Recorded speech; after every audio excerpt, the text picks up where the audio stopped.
What's up, Fantasy Champions? Spotlight Sports Network is excited to tell you about an amazing deal from Thrive Fantasy, your place for daily fantasy sports and esports. Right now, with promo code SS Network, Thrive Fantasy will match up to $50 of your first deposit.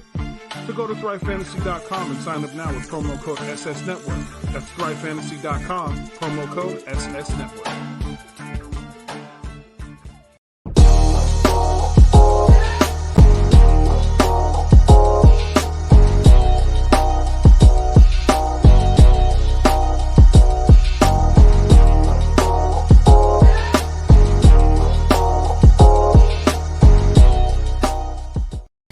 All right, ladies and gentlemen, well, first and foremost, we want to thank all of you guys for joining us here on a Tuesday night live on the Spotlight Sports Network. It's your boys, once again, Jake the Snake Silva from the Snake Sports Talk Show, and, of course, my good co-host and my partner, Grime, Jeff Hammond on with us from Hammer's house.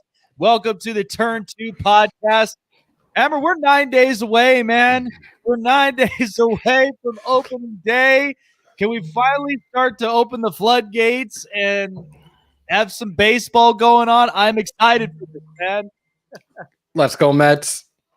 Let's go, A's. I can't wait any longer for the regular season to finally start, and I'm just so glad it's a full season this year. I can't wait. Like one that we've all long awaited for, you know, and it's one that, like, a lot of places now, they're starting to, you know, they're starting to come away with this mask mandate now for a lot of states.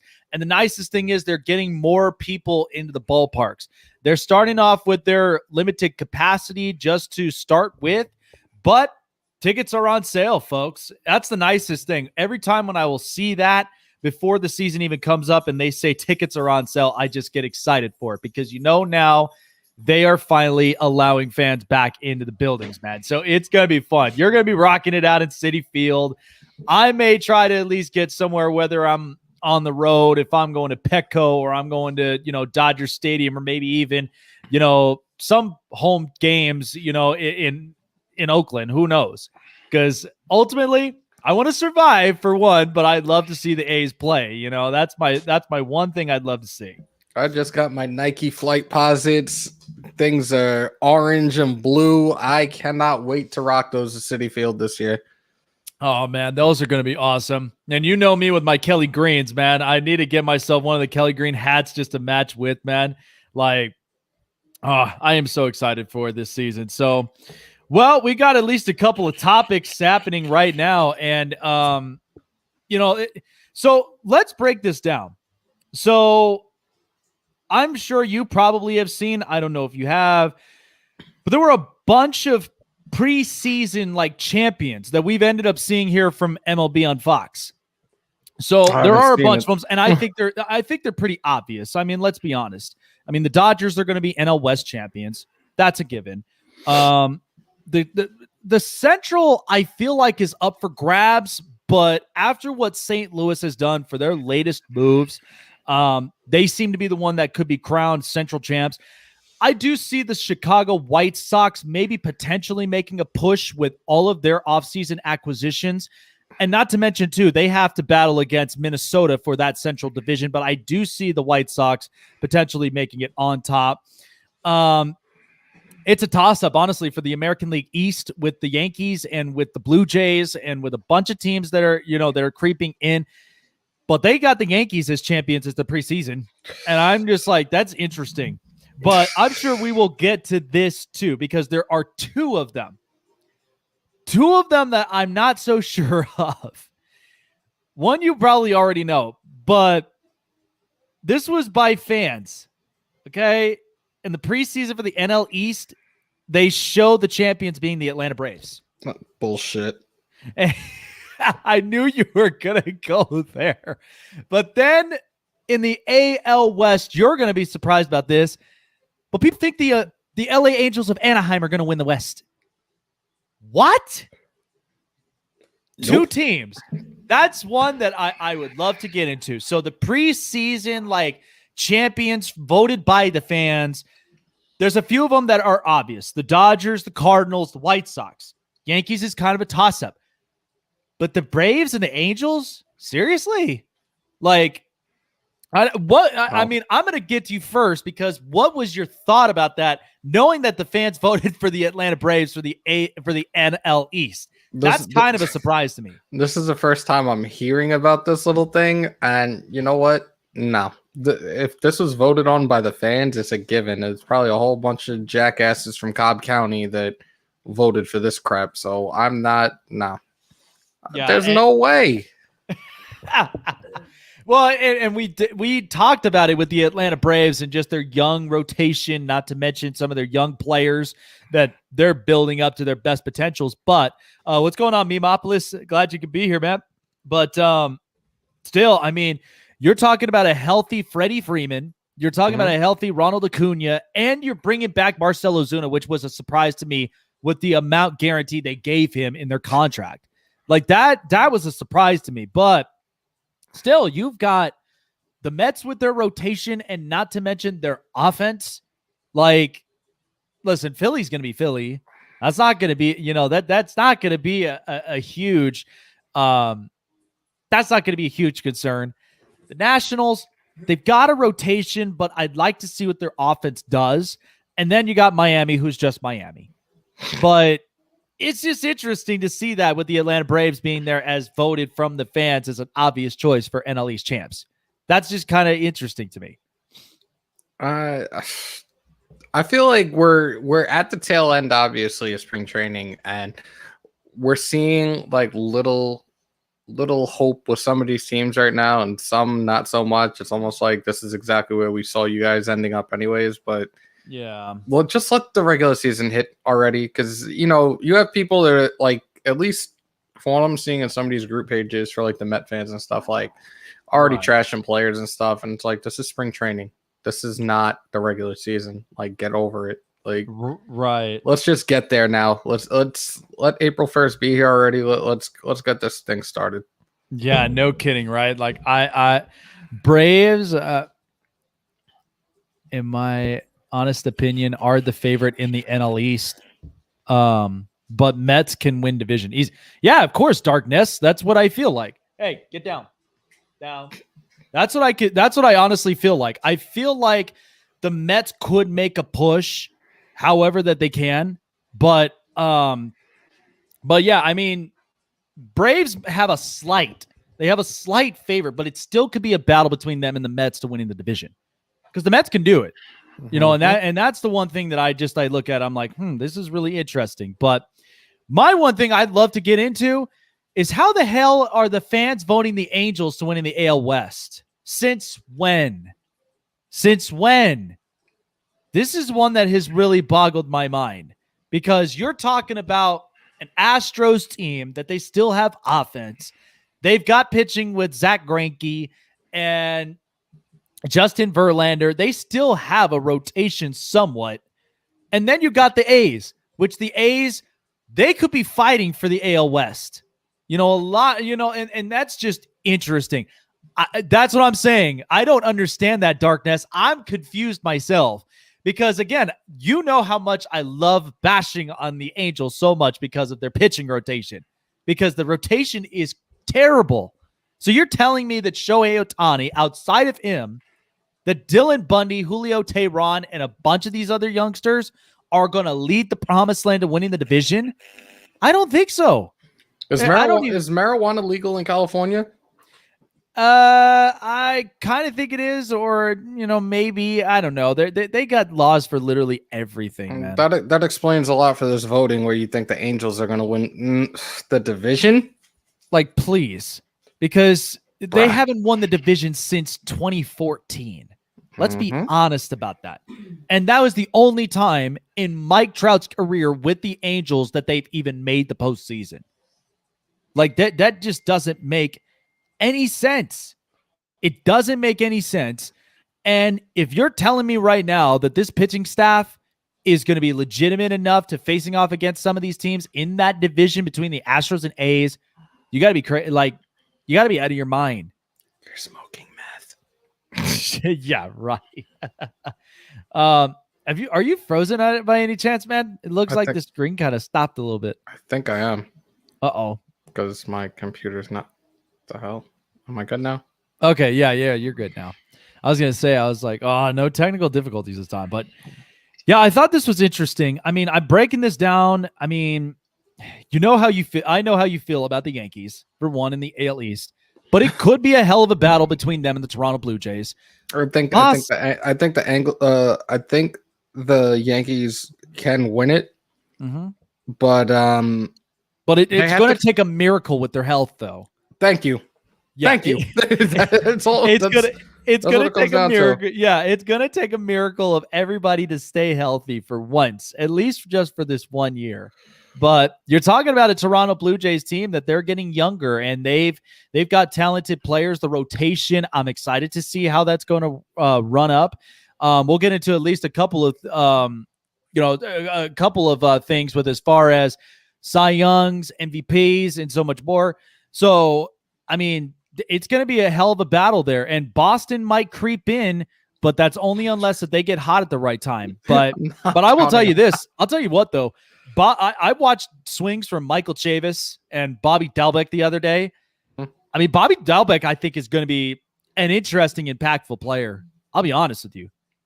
I did tell you like their numbers, like when we were talking about their projected lineup, the numbers are good.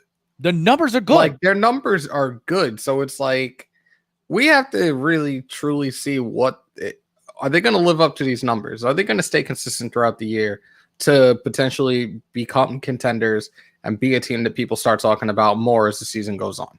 Right. And we've got just the right guy to talk about that with our good friend over there at Butcher's Block and Patriots Talk, who's all about Boston. I mean, he'll tell you left and right what's going on with the Red Sox.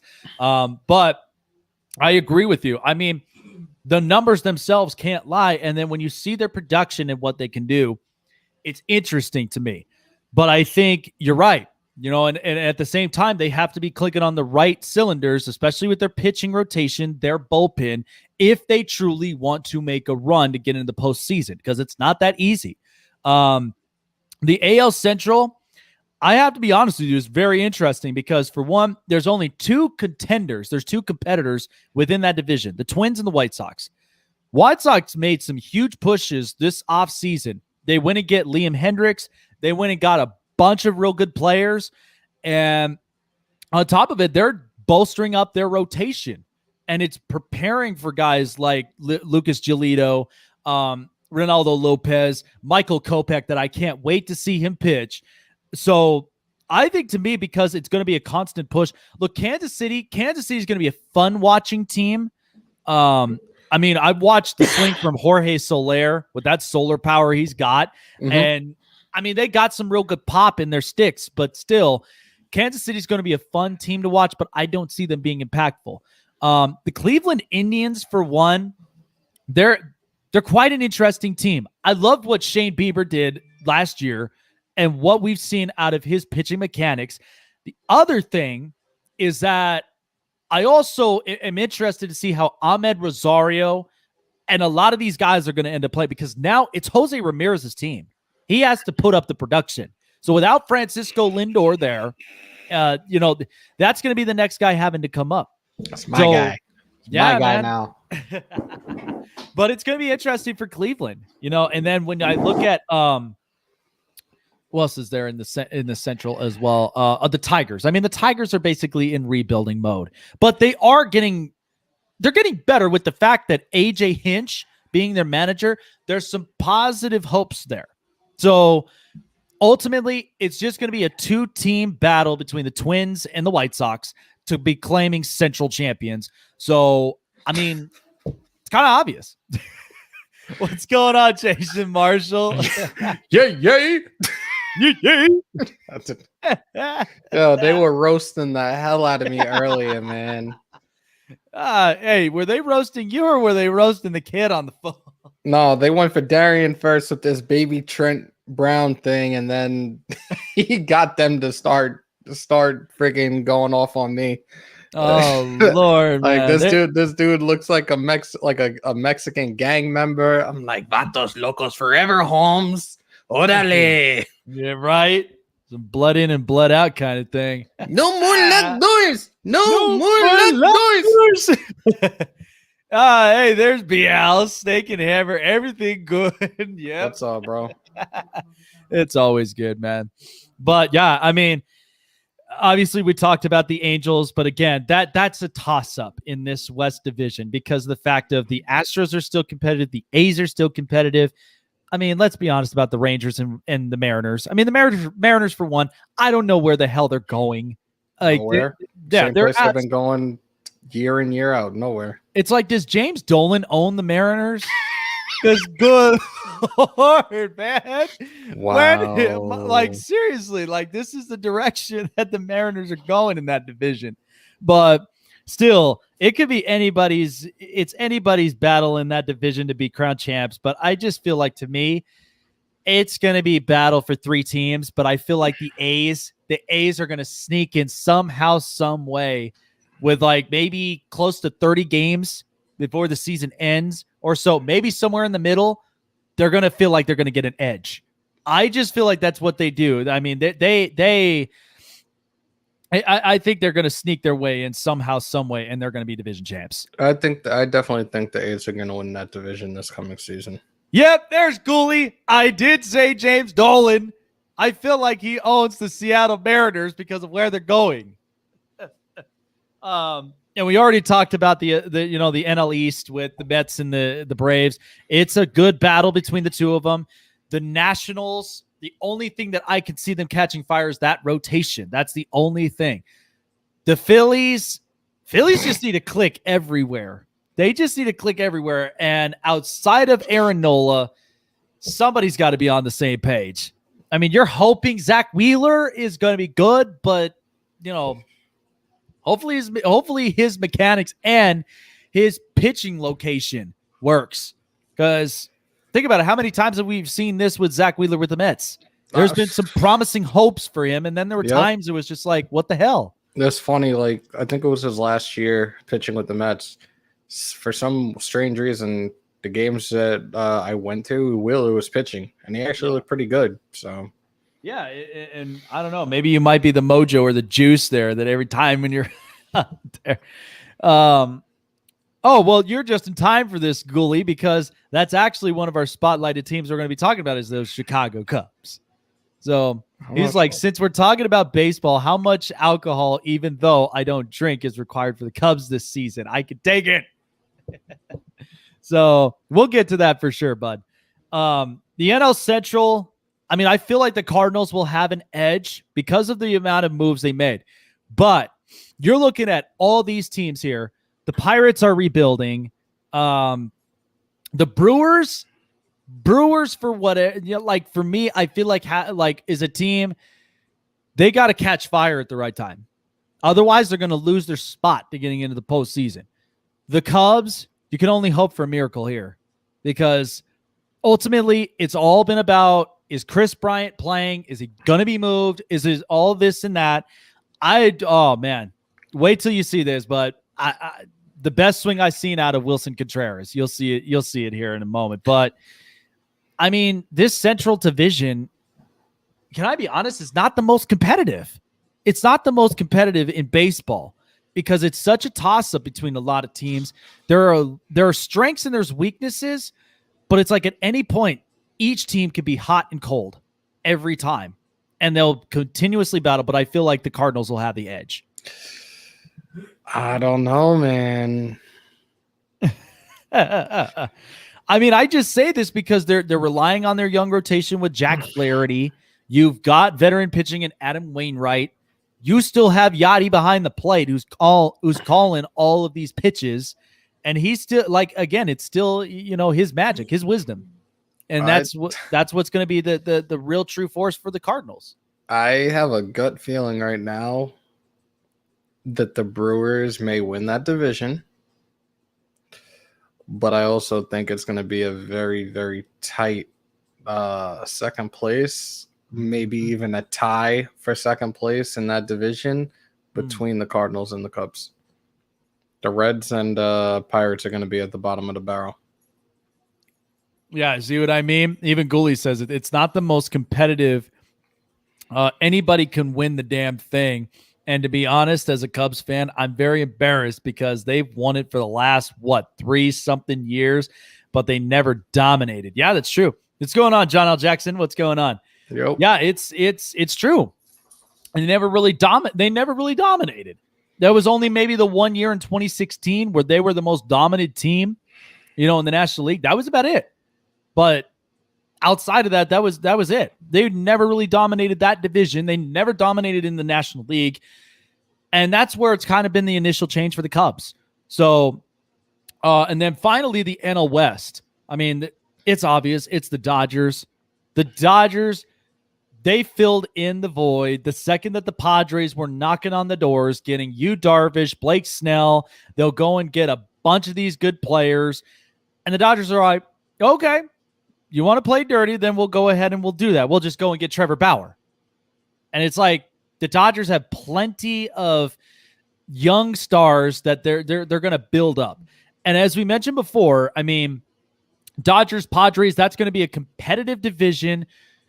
You might say a thing or two about the Giants, and then, you've got the Arizona Diamondbacks, which for one is just like, meh. And the Colorado Rockies, unfortunately, no rotation, but it's going to be real good production out of Trevor Story. I just feel like that's, in my opinion, Trevor Story is going to have absolute big-time numbers because with no longer Nolan Arenado there, he's the next guy in line being the big-time power guy, and that's what I feel like. That's what I feel like is going to be the determining factor, but I feel like the Dodgers are going to win the West for sure.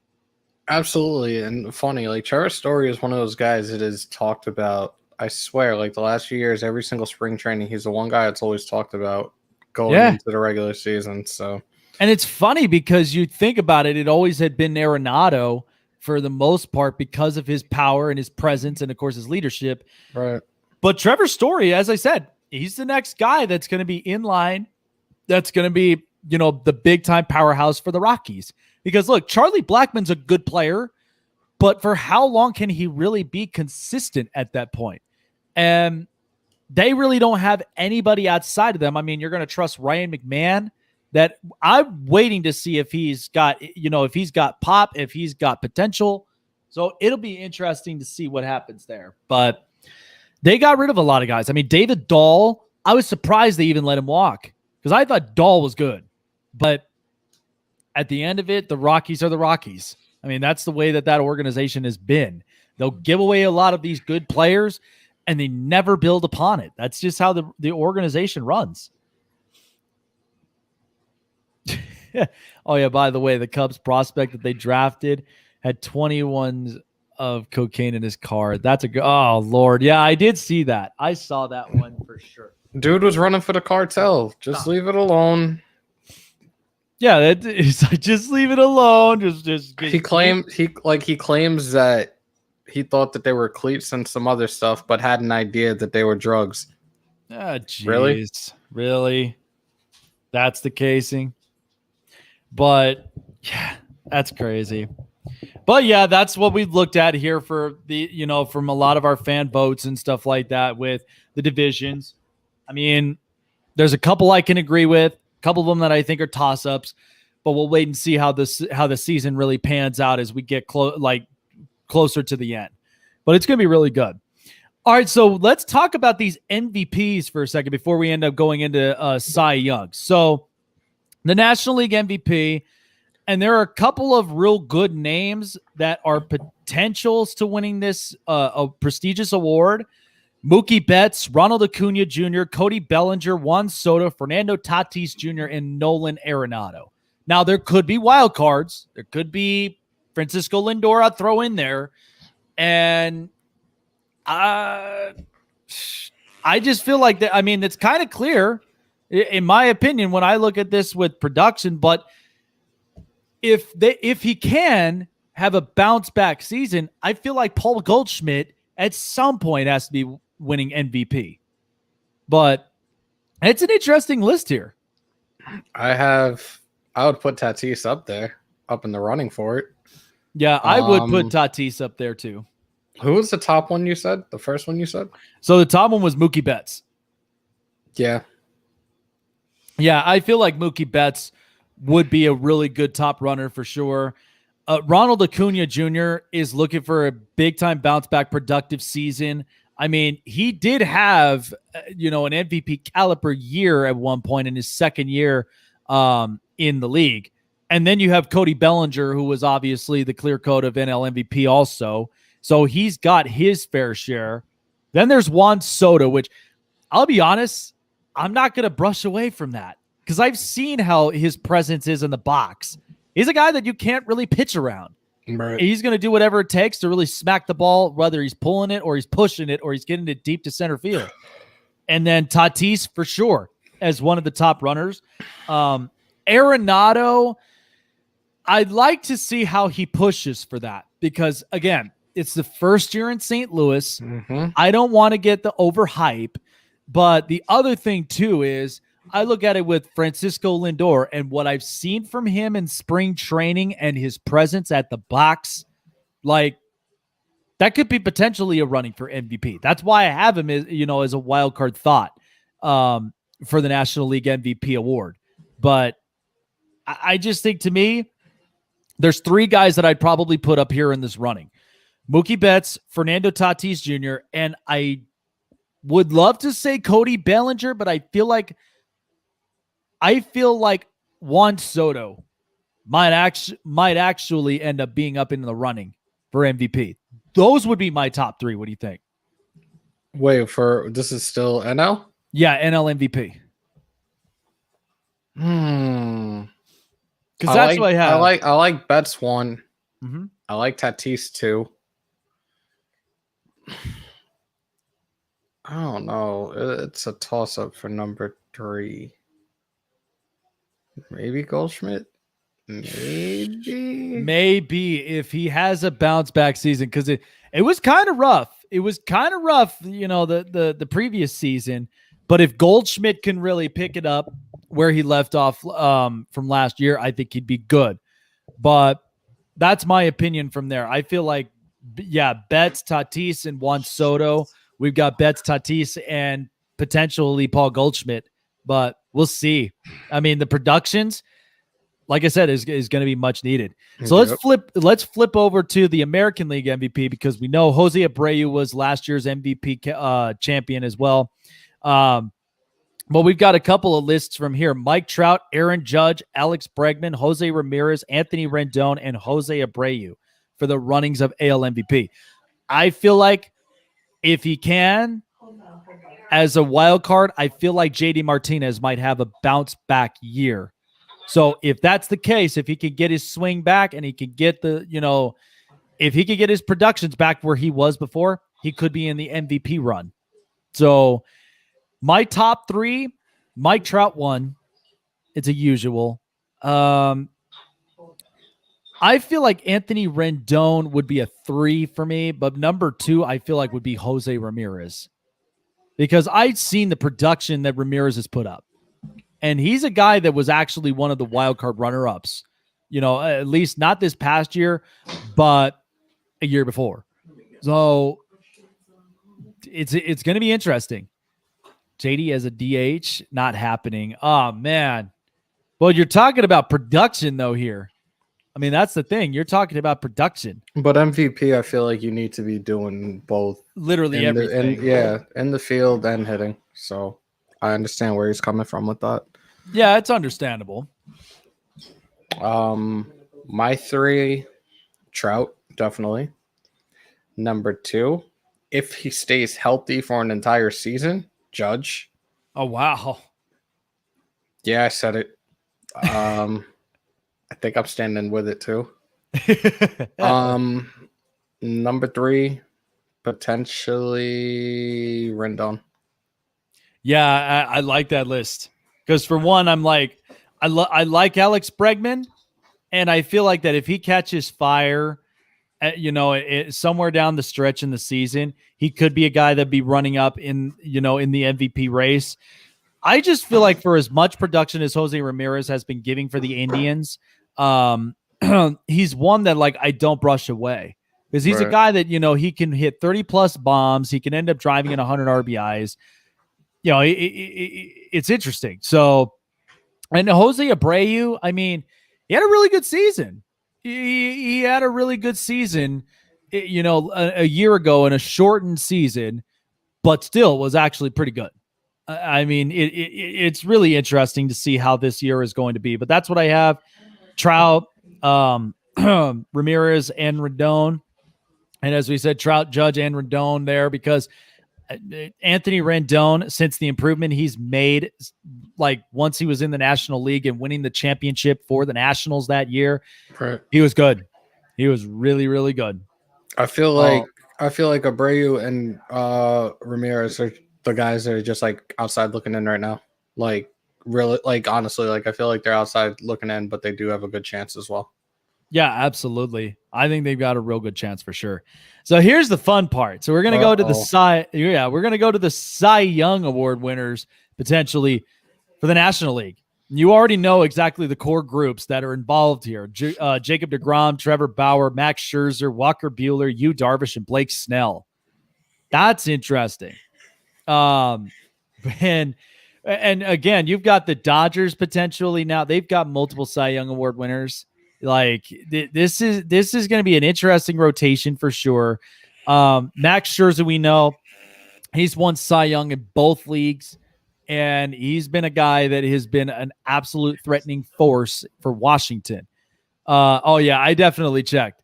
I'll definitely bring that up right after all this. But Jacob deGrom was another guy who was a Cy Young winner, and then you got Trevor Bauer and a bunch of these guys. A Cy Young Award winner? Oh, multiple. Two-time Cy Young, man. But I'd like to see how this will be for Blake Snell moving into the National League. So for me, my picks, it's tough for all three. But I feel like deGrom 1, Scherzer 2, and I think my third, I'm going to give it to him, but Walker Buehler. I'm gonna give that to him honestly because I think with that momentum, I think we are starting to see the better production out of him in his pitching stats, and that's where I think Walker Buehler is really going to pop this year. So I think deGrom, Scherzer, and Buehler are my 3 for the NL Cy Young. My top 3. My top 3. I know your obvious number 1. Jacob deGrom. Yep. Jacob deGrom. Because he throw hot fire. Jacob deGrom's winning the Cy Young this year. The only thing I want to see added the Mets this coming season when it comes to Jacob deGrom is getting the man run support. I want to see him eclipse 20 wins this coming season. He has to get that run support. And that's the thing he's been lacking the last 2 years that he's won that Cy Young. Yeah, not to mention for how low his not to mention how low his ERA was that year. Exactly. Oh my God. Get this man some run support this coming season. I guarantee you he is winning the Cy Young for the 3rd time. So you already know it. It's deGrom, all 3 runners all together. So I've got deGrom, Scherzer, and Buehler right up over there. That's what I like. That's honestly what I like. I'm really confident with this one for sure. Now let's flip over to the American League. This is kind of interesting. This is a toss-up type of Cy Young award, especially in this league. Now, Shane Bieber definitely pitched his tail off last year. And one that I think a lot of us can't really mistake.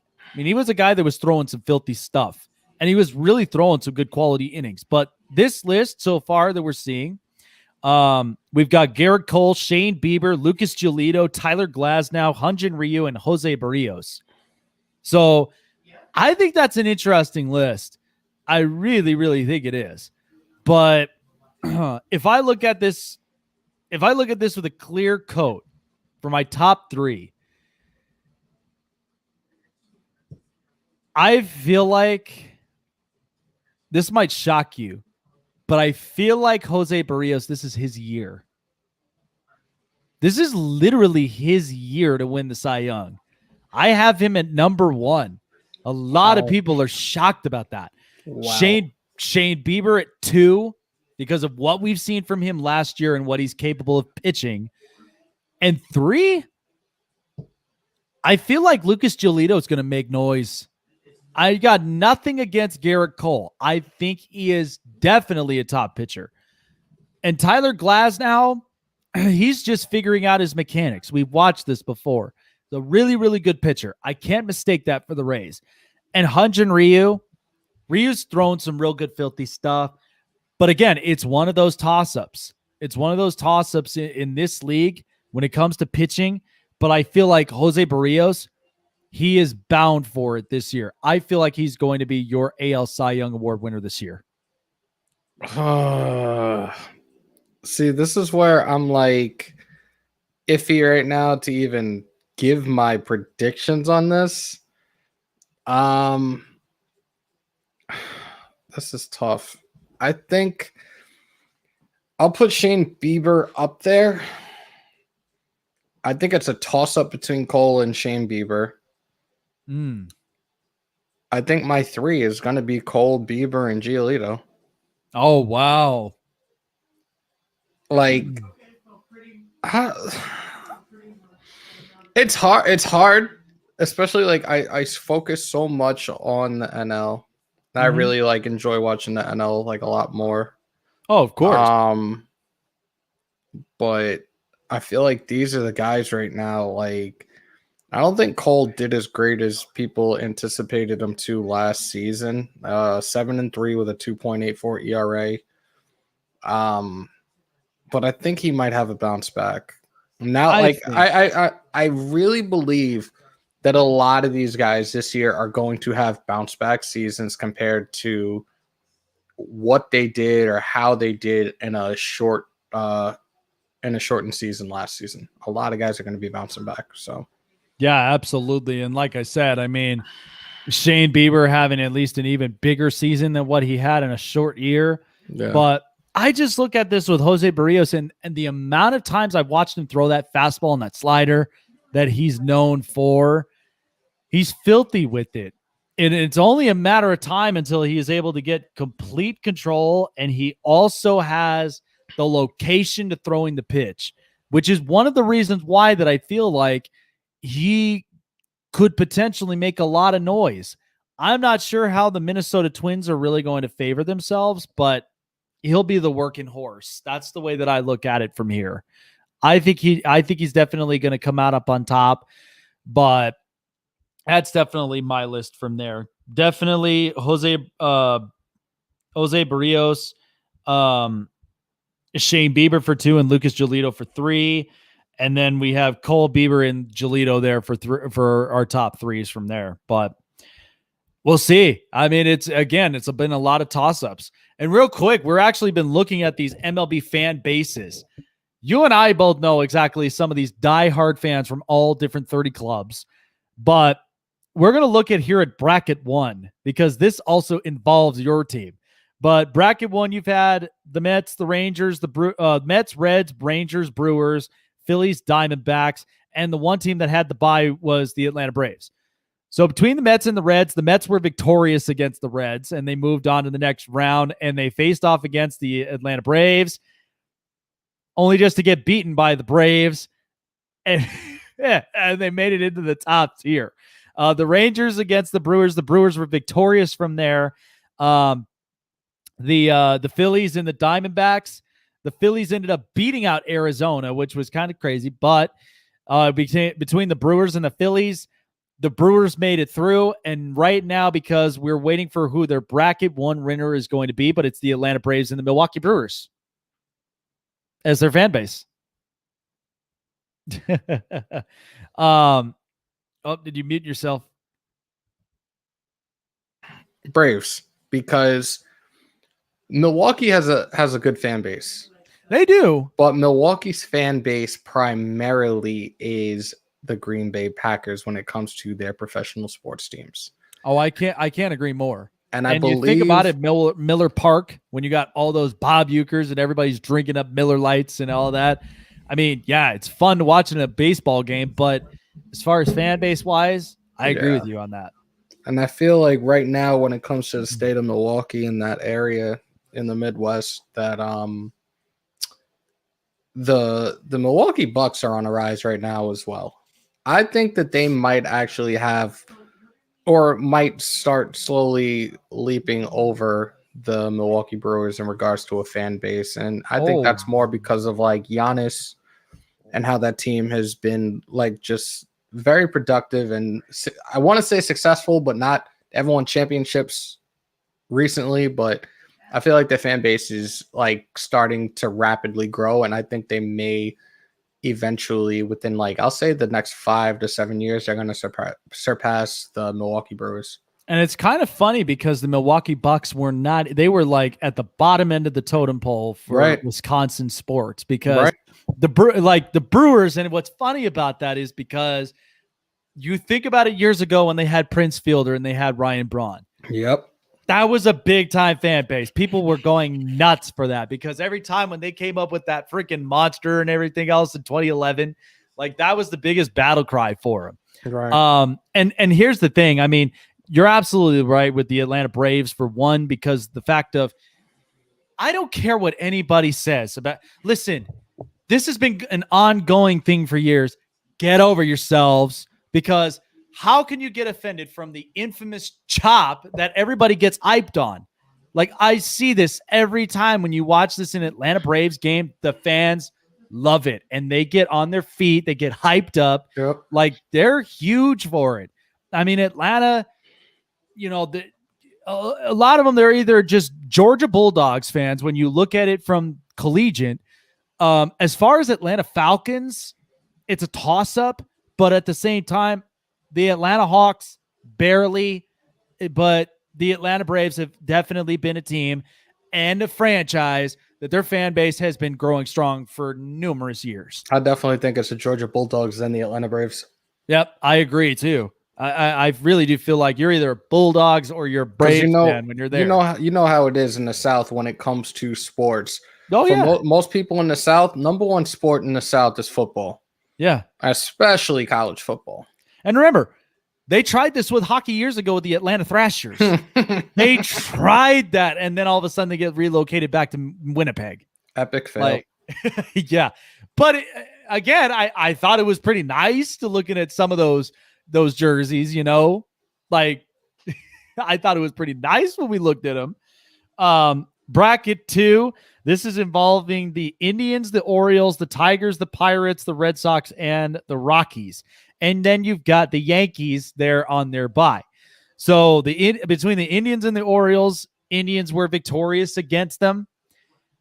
This is going to shock you. But between the Indians and the Yankees, they beat the Yankees.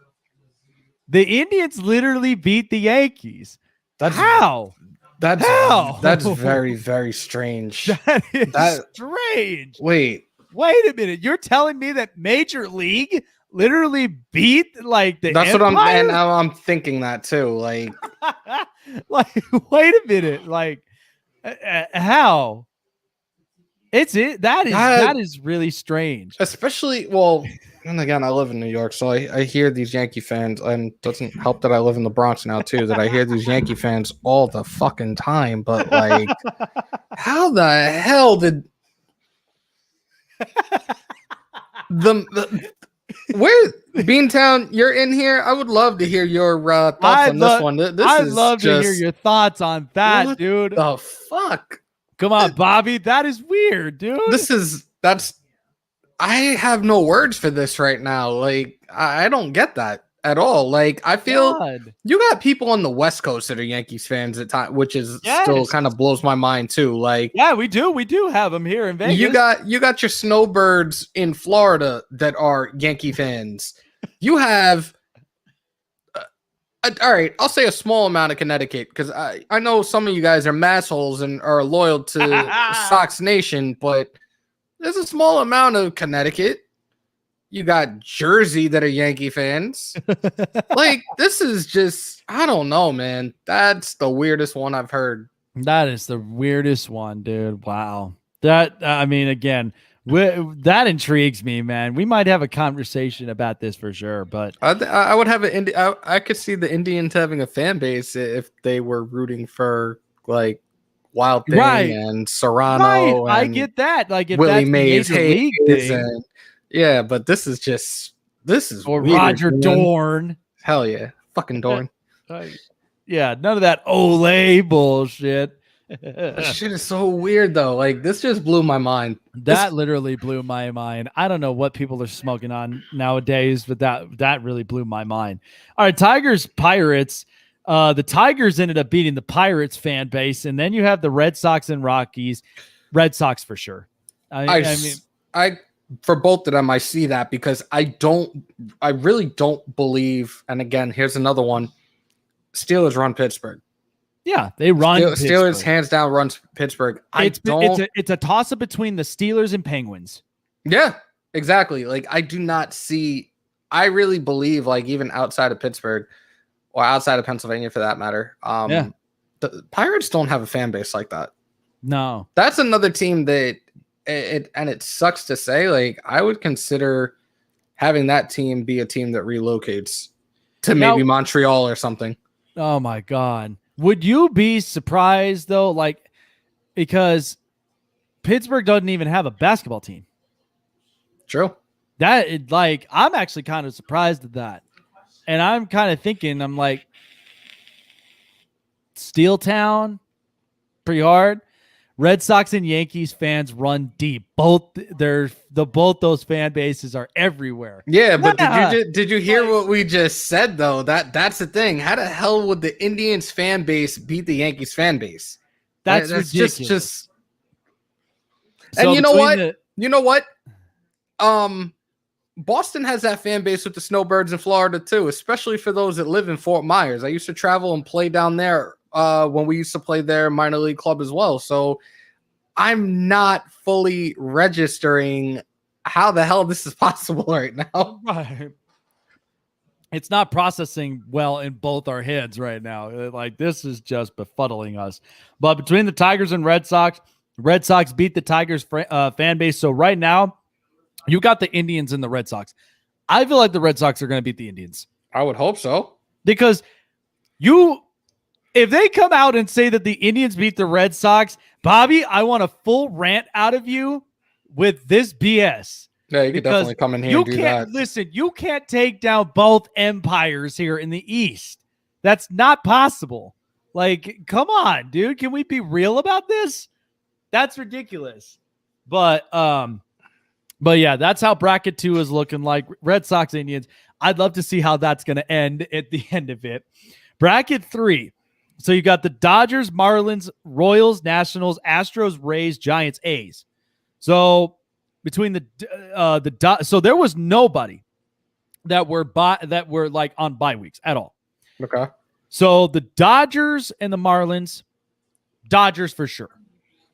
I mean the Marlins, like, look, Miami. What fan base? They can't. You're gonna have a stadium this year that can only fit a couple of thousand fans. Yeah. And I'm telling you now, majority of those fans are going to be of the opposing team. And I'll be honest with you, I don't even think I've seen the same fans since 97 and 2003. Mm-hmm. I hadn't seen the same. If somebody came up to me and told me they loved watching the Florida Marlins, even when they watched Hanley Ramirez, Gabby Sanchez, Emilio Bonifacio, and Mike Stanton at the time, before it was Giancarlo Stanton, like, my God, like, I remember that when he first came into this league, and when he started hitting his home run bombs, that kid was a freak. Yep. Like, I was like, oh man, he's going to take over this league big time. So the Dodgers beat the Marlins fan base. Royals and Nationals beat the Royals.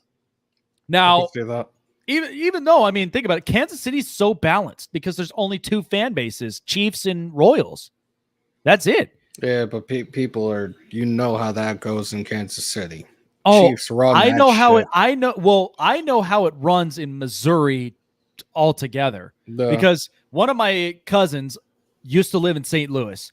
She said this: you were never a Kansas City fan. When you were St. Louis, you were either diehard Cardinals or you were Blues.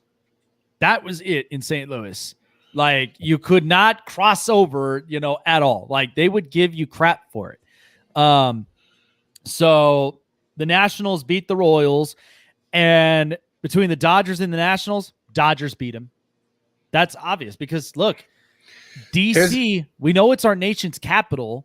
At the same time, I mean, besides fans of politics and all this other stuff, it does not beat the Empire in the West Coast. When you're looking at West Covina, you're looking at, Rancho Cucamonga, you're looking all over from like down there in all the California counties. But you know what? It's not even just Cali. It's also, whether people want to admit this or believe it or not, it's actually the East Coast, and it's actually New York, especially for I actually did see that. Especially for the older population that grew up as Brooklyn Dodger fans. Like, people still have stayed loyal to the Dodgers even since they relocated to LA. So I can clearly see that's another fan base that's ridiculous. Like, granted, I was born in 86. So obviously the Brooklyn Dodgers were gone a very, very long time, even before I was a thought. But I have a ton of respect for the Dodgers organization because of their rich history. Mm-hmm. There have been guys that have been on that team that I've enjoyed watching. There have been managers that they've had that I respect wholeheartedly. So I get where the Dodgers would just take that as well. Mm-hmm. Absolutely. And I mean, like I mentioned before, because of the West Coast. The West Coast has been bleeding Dodger blue for a long time. And then in the East Coast, I even saw this too. When my pops and my family and all that, when we were out there up in New York one time, I remember they couldn't even tell what my pops was. They looked at him like a freaking alien while he was wearing his Manny Ramirez jersey and his Dodgers cap and everything else. And he loved the Dodgers. And everybody's like, okay, you're not white or black. What the hell are you? Like, you're not even like Dominican or Puerto Rican. What the hell are you? Like, dude, I'm Mexican, man. Like, they looked at him weird. But on the downward tier, you got the Astros and the Rays. The Rays beat the Astros.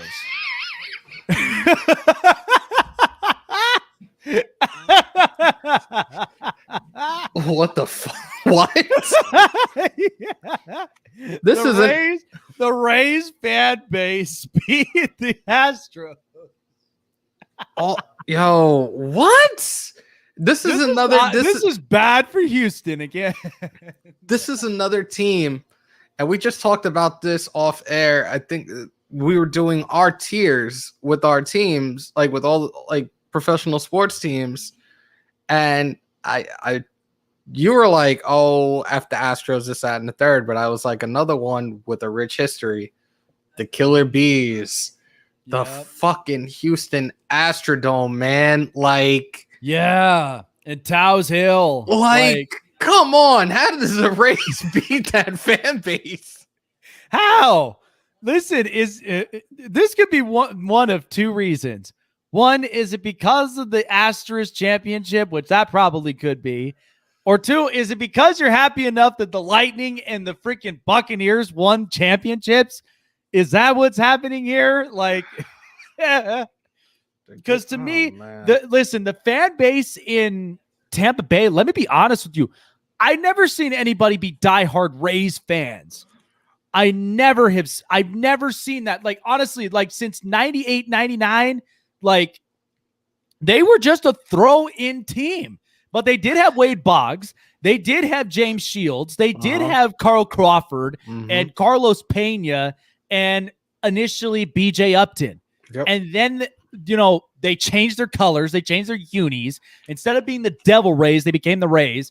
And that was when Evan Longoria was a household name. Ben Zobrist was such a damn good player. And then they started working their rotation. Then when I look at this with the Tampa Bay, Florida area, there are some diehard Tampa Bay Lightning fans. They really are. With them winning, I do know a diehard Tampa Bay Rays fan, and shout out to my boy down in SRQ, Jeff Lavelle, if you're watching, man, because that dude, he goes to a ton of games with his kids. There's another one that I used to play ball with down there, Johnny O. This dude is the one that traveled. He's gone to every single ballpark. tried every like he's gone to every ballpark and tried like each amazing concoction of food that each ballpark has. So he's another one that's a huge Oh boy, fan. did he try those grasshoppers at Seattle? I wouldn't have been surprised. I would have to. I might have to reach out to him and find out. That was such a big rant and rave over there at Safeco Field. Like that was such a big rant and rave. Is Zobrist still playing? No, actually, Ben Zobrist is not. I thought he retired. I think he retired. The stadium looks like COVID hit all the time. Won't be hard. Oh shit. That's so messed up. A Tropicana field like that. I hate that ballpark though. I could say it over and over again. Yeah, I hate that ballpark. Yeah. The most unforgiving ceiling and outfield I've ever played on. Like hell no, I hate that ballpark.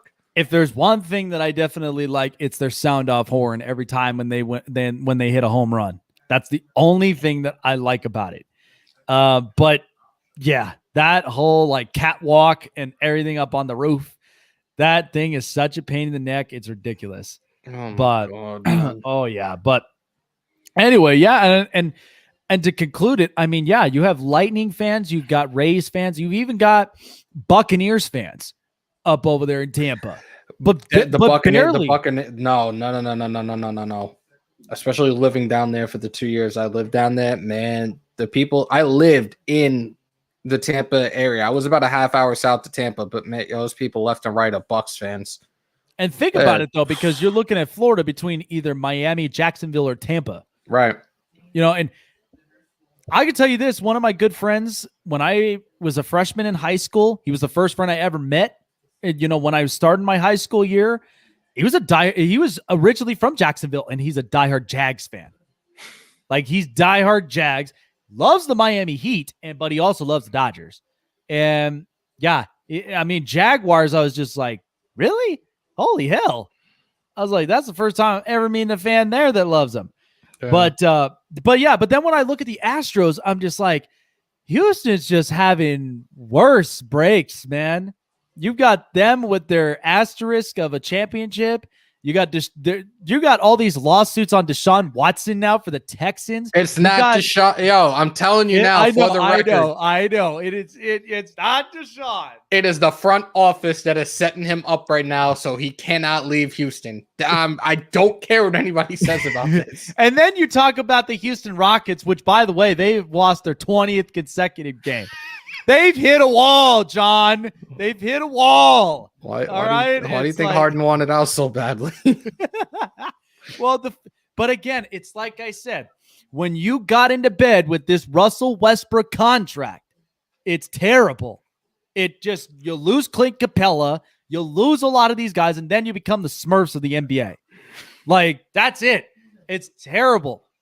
Just worst ran franchise. And then they're saying, oh, we'll bring up Victor Oladipo. What good is that going to do for you? Oladipo's about to be gone. They're saying that the potential 3 teams that could try to trade for him are the Heat, the Knicks, or the Warriors. I think, honestly, I feel like the Warriors will pull something off. Come to the Bay, brother. Join Team Lightskin and put that work in. I swear. You bring that Panther to Golden State. Oh, man. But looking at it, this is actually pretty good. There's actually a damn good matchup out of all these brackets. The Giants and the A's. The Bay Area lives and breathes when it comes to baseball. Mm-hmm. They live and breathe the Bay Area. But if you want to know who had the best fan base, the Giants. It's a tough toss-up, dude, because it's all Bay. But then again, there are some diehard A's fans up over there. And you have to think about this because this comes back to from when the A's and the Raiders in Oakland were a huge thing. Like, yeah, that Seiko, Ricky Henderson, everything back then. Yep, Mark McGuire. Dave Stewart, freaking Mark Boulder, Barry Zito, Tim Hudson, Dan Herron. Like, yeah. I think when it comes to the Giants, it's the same thing as the Dodgers, another team that was in New York originally. It's the same exact thing. History, that's the fan base stretches far and wide. And it's so interesting because think about this. The Giants won 3 championships in 5 years. Mm-hmm. The A's were able to win 3 championships in a row. And that's with just a washed up ran franchise. When Charlie Finley was in office, I mean, he was going to end up breaking that team one way or the other. That was just kind of how he was. If that didn't happen, I feel like the A's would have more championships. They probably would have gotten closest to 5. Probably. But that's where just Charlie Finley just needed to put that emotion in the back of his pocket. Like, don't even reach for it. But yeah, crazy. Okay, so this is going to blow your mind. So the Rays and the Giants. Rays beat the Giants. I know it. Fucking know it. So it's between the Dodgers and the Rays again. So help me God, if the Rays beat the Dodgers, I want to know where these people are coming. I'm gonna get on the phone. Shit. I'm gonna get on the phone with MLB on Fox, and I am literally going to rip him a new one of who is doing this. Because if the Indians beat the Red Sox, the Rays beat the Dodgers, I'm gonna lose it. I'm going to lose my cool on this. I'm going to go off. You're telling me that all 3 empires, Yankees, Red Sox, Dodgers, they all got knocked off? That's ridiculous. That'd be the worst thing you've ever seen, like I've ever seen in my life. That would be the worst. Oh, God. But are they serious? Okay, so 4th and final bracket. We're finally going to get to this one. Cubs, Padres, Angels, White Sox, Cardinals, Twins, Blue Jays, Mariners. God, I want to start from the bottom instead of the top because this is going to really blow your mind. But the Cubs and the Padres beat the Cubs. How? Because everybody's jacking it in San Diego now with this newfound talent. God, with Fernando Tatis Jr. and all this. Little puppet. I'm telling you, that's what it is. San Diego fans, do you even remember the time when you had Ozzie Smith, when he had that fro and that stash? Do you even remember the time when you had Tim Flannery, in that big fight between them and the Braves? That year, oh my God, that was probably one of the greatest fights I ever watched in baseball. Greentown said the MLB is sniffing crack if the Rays beat the Dodgers. Yeah, that is terrible, dude. I'm right there with you on that, Bobby. That is the worst. But I'm very surprised at this because Gooley, if you're still here, dude, I want your opinion on that. How the Padres beat the Cubs in their fan base. Because listen, what did the Padres have? Ozzie Smith. They had Trevor Hoffman and Tony Gwynn. Okay. They even had Ken Caminiti. They had like some good players, but San Diego was one of like those fun fan bases because think about it. When the Chargers were in San Diego, it was either Padres, Chargers. That was just how that fan base was.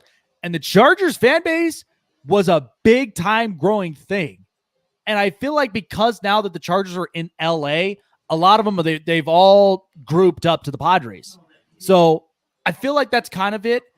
But again, I'm with you too with the fact of Fernando Tatis Jr. and all this other stuff, that's why it's impacting the fan base. Yep. But this Cubs franchise has been around for centuries. Yep. Like Andre the Hawk Dawson. You had Ernie Banks. You had Kerry Wood with his 20 strikeout performance. You've had Sammy Sosa. You've had the World Series championship in 2016 that took him literally 109 years. Are you out of your mind? Like, there have been diehard Cubs fans that love Chicago that they live and breathe Cubs. They don't breathe as much White Sox. Let's be honest. There have been a lot of fans that have loved the Cubs for years. But that's weird to me. But Angels, White Sox. The White Sox beat the Angels. Yep. Yeah, see, Cubs fans saved baseball. Like, yeah. So between the Padres and the White Sox. Padres. Really? Yep. it had to come to this point that apparently the White Sox, they ended up beating the Padres, and that's in that quarter. So, which again, the White Sox as a franchise for a long, long time, I loved watching the battle of North and South. I loved watching that rivalry, especially the year when Przynski was not having it. And he threw that punch to one guy that was sliding right there at home plate. Like, he was not having it. And Ozzie Guillen, man, he was just like, don't blame Ozzie, blame the White Sox. Like, he was zero filter when it came to managing, man. Like, I love those. Ozzie is the homie. I'm telling you, man. I would have loved to. Yeah, he's the truth, man. He's the truth. Cardinals and Twins. Cardinals, for sure, over the Twins. The Blue Jays and the Mariners. Blue Jays. Listen, this Mariners franchise, I don't know where they're going, but it's sad to see because, look, the Mariners franchise has always been on the bottom tier. Once Ken Griffey came in, like, he turned that franchise around, and then it came up to Jay Buhner. It came up to Joey Cora. It came up to Edgar Martinez. Yep. Randy Johnson. And a lot of these guys. Hey, Tino was there too. Yep, Tino, Ichiro. Yeah. Like the year when Ichiro was a huge rant and rave, dude. That was the most memorable thing we've ever seen from a player overseas. Right. Like, that was awesome. But still, like, do you even remember some of those other guys like Richie Sexton? Yes. And oh my God, dude. Yes. And even Russell the Muscle Branyan. Like, my God. That guy was a day. Ago, man. I just dated myself. That's ages ago, bro. Yeah, ages ago, man. Like, I loved watching those times of baseball, man. But yeah, and the Twins, to be honest, like, the Twins have a good fan base, not a great one, because Minnesota, I feel like, is very balanced when it comes to I mean, you're going to have a lot more Vikings fans. They have the edge. But then you look at the Timberwolves, the Twins, High key, and the Minnesota Wild. Like, I mean, very rare will you have guys that are diehard Minnesota Golden Gopher fans.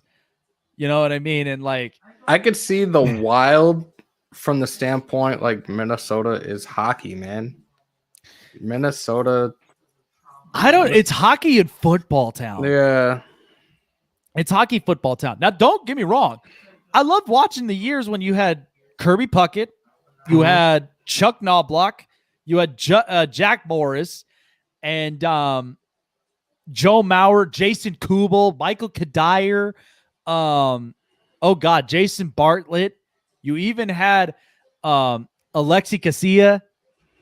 Like, you had a bunch of these really good guys at the time. And even remember this, Scott Diamond, freaking Carl Pavano, Glenn Perkins. They had some real good players, and then they just kind of changed from there. Even though they're still a competitive franchise, but as far as their fan base goes, not really strong enough. But whoop, why did it back me out? That's rude. That's really, really rude. That's how you treat people. So, yeah, between the Padres and White Sox win it, and the Cardinals and the Blue Jays. Yeah. I mean, look, Toronto's a real good franchise. Can't deny that. But as far as the Blue Jays, from the 92-93 back-to-back championships, since Joe Carter hit that 3-run home run, they had some real good players. Tony Fernandez at the time, Joe Carter, even Vlad Guerrero. Yep, Vlad Guerrero, Dave Stieb. Like, well, actually, Guerrero was Montreal. That's Montreal. That's right. Yeah, but didn't he play for both franchises? Nope. You're only thinking of the Sun.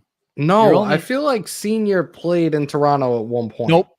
Senior actually played. He played in Montreal. I remember then he played Montreal. With the Angels. He played with the Angels. He played with the Rangers, and then he finished up with Baltimore. I don't know why I thought he played for the Blue Jays at some point. Oh my God. I remember when clothing store flooded Iowa stores with overflow Mariners shirts, most likely went to recycle them. Loser. Damn. But yeah, even Iowa's got diehard Cubs fans because you got the Iowa Cubs, their AAA team. But yeah, the Cardinals beating out this franchise. I mean, look, like I said before, when it came to St. Louis, it's unfortunate that they lost the Rams to Los Angeles, even though that they were originally Los Angeles. But if you actually think about it, when you watch the XFL, like people were literally ranting, raving about St. Louis football being back. Like I've seen that from some of these fans. When St. Louis with the Battlehawks, like they loved it. But it's mostly been either the Blues or it's been the Cardinals for one. But I mean, you think about the Blues, they won a Stanley Cup for the first time in 52 years. They've been a franchise. And the Cardinals, I mean, they're historic with 11 championships. I mean, Albert Pujols for one. You know, Adam Wainwright, Yachty, Stan the Man, Mark McGwire with his 70 home runs in a single season. Like, that fan base was ridiculous. Okay, so I did find something just now. I knew I wasn't losing my mind. He did play with Toronto, but he didn't play in the show. Oh, wow. He signed a minor league contract in 2012. Wow. He played with the Class A team in Dunedin. Mm-hmm. He played 4 games. Was it 9 hits and 20 at-bats, including 4 home runs, promoted to AAA. Played 8 games, 10 hits, 33 at-bats, and asked for his release in 2012. So he was with the organization. He just didn't make it to the show with Toronto. Yeah, he just didn't play with the Blue Jays organization. Yeah. With their team. But wow, that's crazy. So there you go. There's all 4 of your brackets from there. So we'll find out exactly who the bracket winners are between the Braves and Brewers, Indians, Red Sox, Dodgers, Rays, White Sox, Cardinals. That's probably the most strangest bracket I've ever seen with this fan base thing, but this is ridiculous. Mm-hmm. Like, it's so strange, man. I don't know. But real quick, we're going to be looking into one of our spotlighted teams as well, as we're kind of getting closer and closer as the season goes. So our spotlighted team, of course, if you're still around, Ghoulie, is in fact the Chicago Cubs. So the Chicago Cubs, they have a lot of stuff that they've got to work with. This is going to be kind of interesting to see how this Cubs team really pans out, because one, their rotation, they're relying on Kyle Hendricks, and they've lost. And here's the other funny thing. They've got Jake Arrieta back, and it's not going to be the same Jake Arrieta that we've seen before, where he was a Cy Young Award winner. There's a guy that tossed 2 no-hitters in a single year, and this is going to be completely different. So this Cubs rotation and everything else. But I'll tell you what, though, who's definitely in mid-season form is definitely this guy here. There's a deep drive to left. If it's fair, it's long gone. That ball is a 3-run homer for Wilson. Wilson Contreras is right there in midseason form. My God, he blasted that thing. I love watching Wilson Contreras' swing. Like, it's one that's like has so much potential in it. But oh yeah, really, really good. But there's a lot to really think about with this Chicago Cubs team. I mean, for one, they're leaning on their offenses with Wilson Contreras, Javi Baez, David Bodie, Chris Bryant, Anthony Rizzo. They still have a lineup together. Now, there were some subtractions, like Albert Almora is one of them. So he's a Met. Yep, he's a Met now. But I mean, I just look at this roster and I just feel like, how they're really going to set this all up. Like, I'm looking at this depth chart right now, but you got Kyle Hendricks, Zach Davies, Alec Mills, Jake Arrieta, Albert Azole, and then Trevor Williams. This is an interesting rotation for one. I'd like to see how this works. I mean, for one, I think Kyle Hendricks and Zach Davies will work good. If Jake Arrieta at this point, if he's going to be a middle of the rotation guy, you're hoping he's going to have solid outings. But this rotation is going to be very, very interesting for me. But then you're relying on Craig Kimbrell to be your closer. I mean, Craig Kimbrell hadn't been the same. Nope. I'm seeing this now. Like since the Braves years, he hasn't been the same. Now they do have some good quality pitchers like Dan Winkler, Brandon Workman, Ryan Tepera, Tepera, and Andrew Chafin. They do have some good guys and a little bit of Rex Brothers. But to me, pitching is going to be very strange to watch for this Cubs team this year.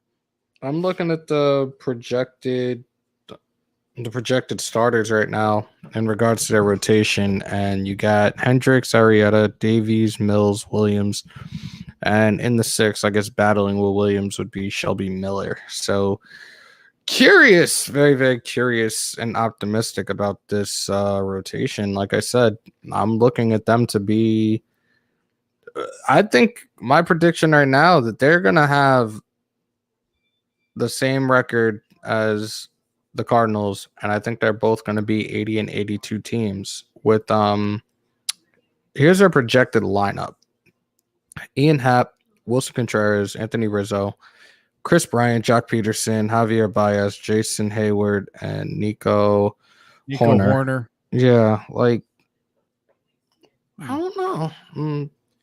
Not really sold, especially with the like I'm looking at all their numbers. Yeah. Not necessarily sold on this lineup. No, I'm not necessarily sold on this line.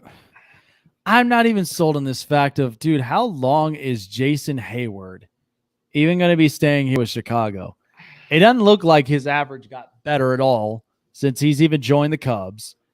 I mean, he's been trying, but the production's not there. I feel like he's been in the league forever. Oh, I know. I mean, since what, 2010, since he first arrived with the Braves? Because I remember watching, I think I saw his, if I remember right, his home run. Yeah, like his very first game. Yeah, and I think like that was a grand slam, wasn't it? Yeah, his very first at bat. I was like, holy shit. I was like, this dude might have a very good career. And he's got a quick, and that's the funny thing is he has such a quick bat, like a quick whip around. For a left-hander, it's crazy. And that was the thing with him when he came into the league. The one thing that they talked about when he first came up, dude had amazing plate discipline. He really did.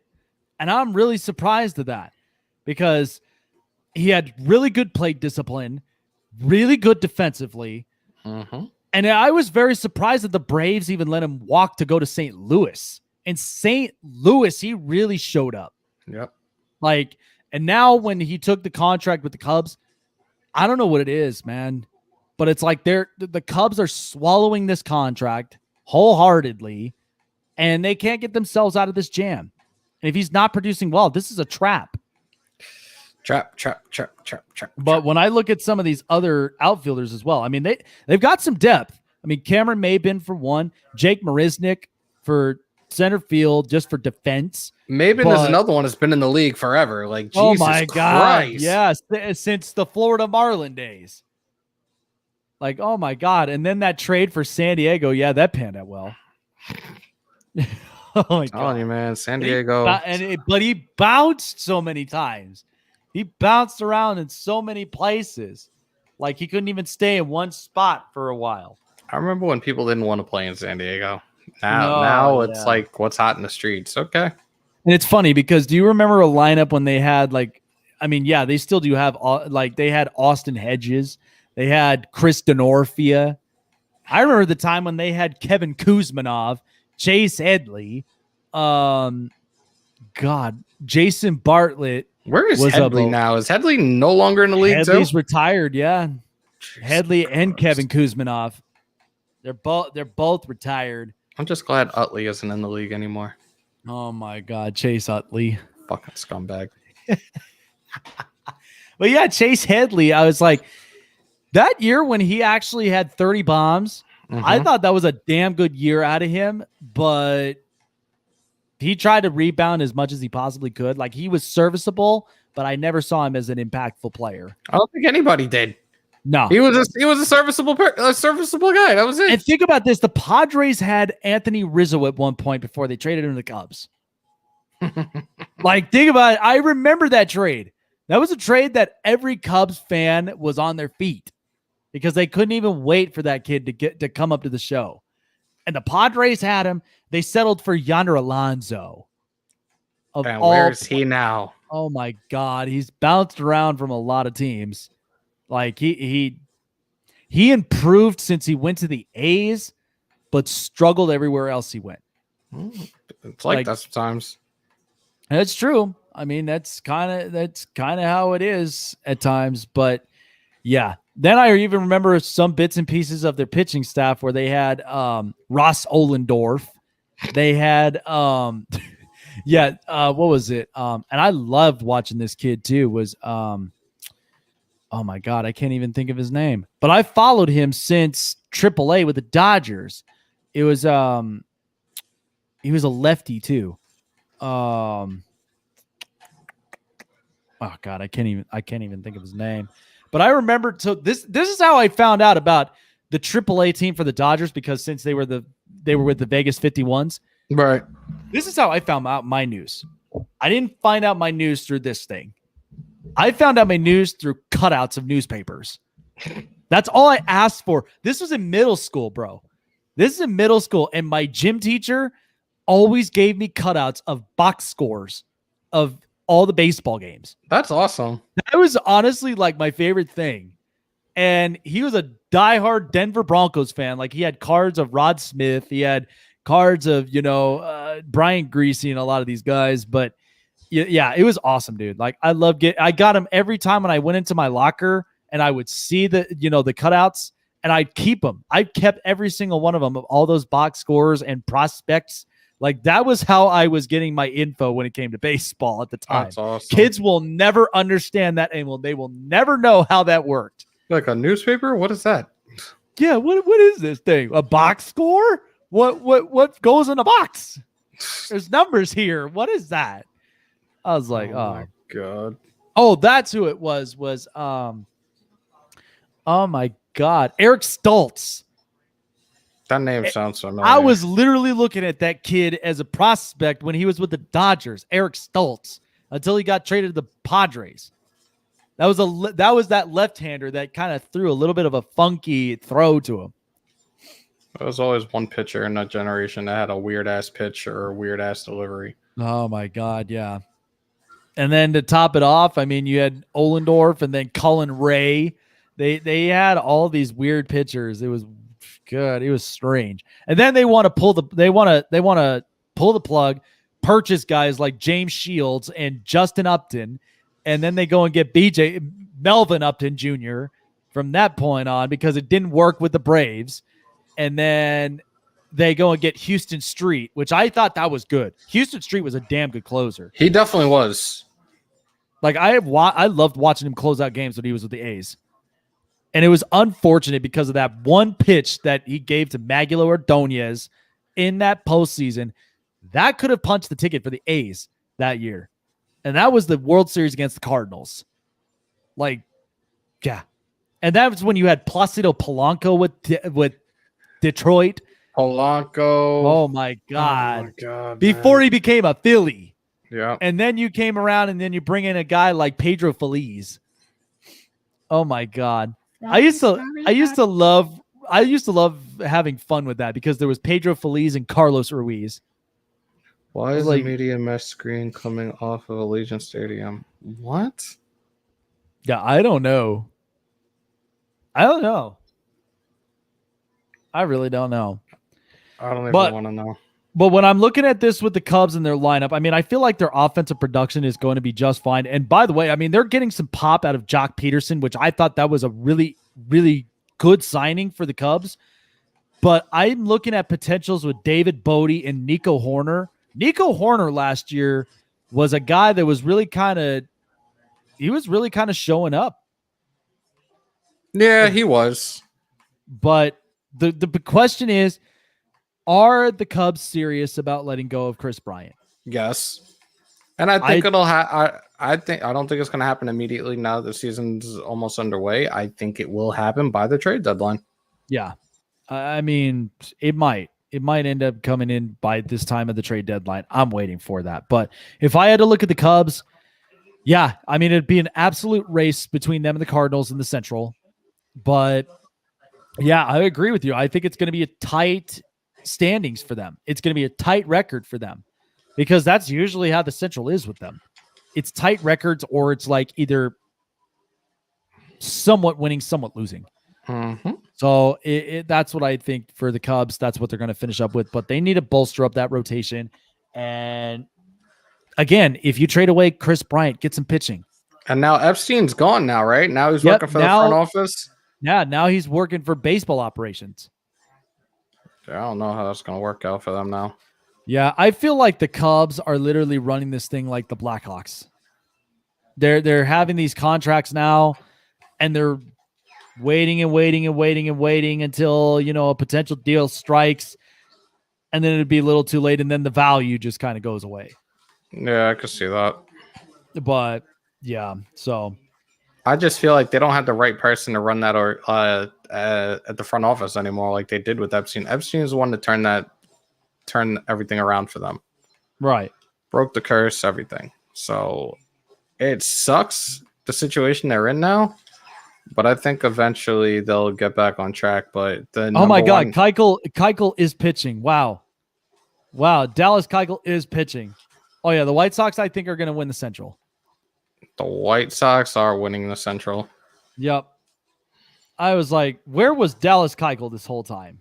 Because he's there. There's no other team to even remotely consider winning that division this year. Yeah, if you're them or the Twins. But that'll be the next spotlighted team that we talk about next week is definitely the Chicago White Sox. So since we're going from the Cubs, we're going right on down. Going from the north side to the south side, folks. To the south side. Make sure to lock your windows and hide your wallets. Sorry. Sorry. Right. That's true. But all right. Any final thoughts here before we wrap this up and everything else? Because I know we're definitely getting ready for the Snake Sports Talk Show here in a few minutes. But anything you got to end up saying from here? We're 9 days away from opening day, man. And we've got all of our opening day starters. It's exciting stuff. And by next week, we're only a few days out. 9 days away from opening day. This has been a very fun week. I finally got back with my brother Darian and Raiders Spotlight Raiders Talk, rather. It's been a while, and I definitely missed the Raider Nation. I'm having so much fun doing this with Jake. This Saturday, God willing, if I'm up to doing it, UFC 260. There's a good chance I'm probably going to be doing live play-by-play. So if you guys are and hey, if you ever need some help and stuff like that, man, let me know. I would love to have you on. Yes. I would absolutely love to have you on. So we're going to talk about this off the air, and if it's something that we can lay out, we could probably do this shit this coming Saturday. This will be the third one I've done in the last month and a half, but it's been a blast doing it. But if you guys are huge into MMA and the UFC, come on in to Hammer's house, and we'll have some fun doing it. Absolutely, because that's where we put the hammer down when it comes to mixed martial arts. That's for sure. That's right. God damn it. Well, like I said, there you go, folks. It's been great having all of you guys up on here. Shout out to everybody who's been in the chats with us. We really do appreciate you guys. It's been another edition of the Turn 2 podcast, strictly for baseball. Appreciate you guys here on the Spotlight Sports Network with myself, Jake the Snake Silva, and Jeff Hammer Hammond here in Hammer's house. We are out. And if you guys are still sticking up for it, the Snake Sports Talk Show is coming up right after this. Take care. Night.